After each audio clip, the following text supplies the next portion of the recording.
அஸ்ஸலாமு அலைக்கும். இன்னைக்கு நம்ம ஹாசரா கிரியேஷனில் பண்ண போகிறது ப்ரௌனி. பட்டர் யூஸ் பண்ணாமல் ஸ்டவ்லேயே ப்ரௌனி செய்ய போகிறோம். வாங்க எப்படி செய்யறதுன்னு பார்க்கலாம். எல்லா பொருளையும் அளந்து எடுத்துக்கலாம்.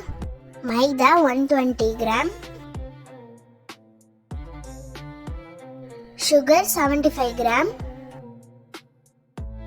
Brown sugar 75 gram, cocoa powder 30 gram, oil 200 ml, dark chocolate 300 gram குட்டி குட்டியாக கட் பண்ணி வச்சுருக்கேன். நம்ம குட்டியாக கட் பண்ணுறதுனால சீக்கிரமாக மெல்ட் ஆகிடும்.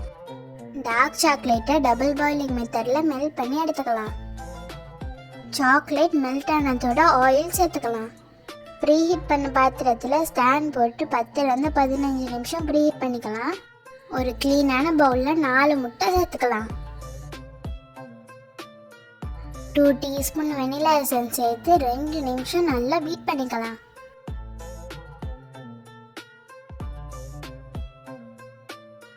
ப்ரௌன் சுகர், ஒயிட் சுகர் சேர்த்து நல்லா கரையிற வரைக்கும் பீட் பண்ணிக்கலாம். சுகர் கரைஞ்சதோட மைதா மாவை சலிச்சு விட்டு சேர்த்து கட்டி இல்லாமல் கலந்து விட்டுக்கலாம். நல்லா கலந்ததோட கொக்கோ பவுடர் சேர்த்து கலந்து விட்டுக்கலாம். மெல்ட் பண்ண சாக்லேட்டை ஆற விட்டு சேர்த்து நல்லா கலந்து விட்டுக்கோங்க. எல்லாமே ஒன்று சேர்ற மாதிரி நல்லா கலந்து விட்டுக்கோங்க. பட்டர் ஷீட் போட்டு வச்சிருக்கிற ட்ரேல இந்த பேட்டர்லேருந்து பாதியை சேர்த்துக்கலாம். இந்த அளவு ப்ரௌனி இதே போல் 2 மடங்கு வரும்.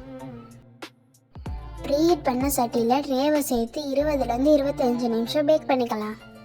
20 to 25 மினிட்ஸில் ப்ரௌனி பேக் ஆகிடும். ஓவர் குக் பண்ணிட்டா ப்ரௌனி ஹார்ட் ஆகிடும்.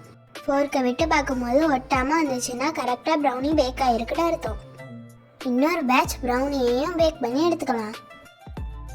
அடுப்பில் பேக் பண்ணும்போது 90% கிரிங்கிள் டாப் வராது.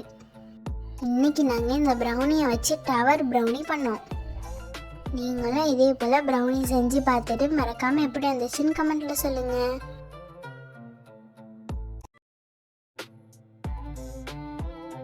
உங்களுக்கு இந்த வீடியோ பிடிச்சிருந்துச்சுன்னா மறக்காமல் நம்ம சேனலை லைக் பண்ணுங்கள், ஷேர் பண்ணுங்கள், சப்ஸ்கிரைப் பண்ணுங்கள்.